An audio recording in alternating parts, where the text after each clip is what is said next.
বিভিন্ন মানুষের ভিন্ন ভিন্ন কেন্দ্র রয়েছে। কিছু লোক তারা আত্মকেন্দ্রিক, সবকিছুতে নিজেদের কথা ভাবে, পৃথিবীর অন্য মানুষকে নিয়ে কোনো মাথা ব্যথা নেই।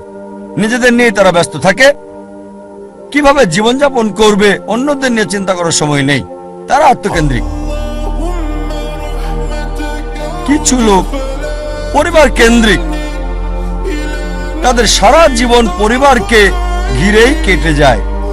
তারা যে কোনো নিয়ম ভাঙতে বা গড়তে প্রস্তুত, হোক সেটা সঠিক কিংবা ভুল, পরিবারকে সুখী করতে। তাদের মূল উদ্দেশ্যটা হচ্ছে পরিবারকে খুশি করা।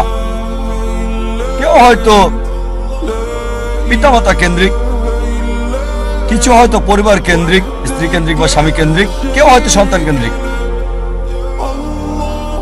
দেখবেন কিছু লোক পিতামাতাকে খুশি করার জন্য যে কোনো কিছু করতে পারে। তাদের জীবনের সব নিয়ম কানুন পিতামাতার পছন্দ অপছন্দের ভিত্তিতে হয়।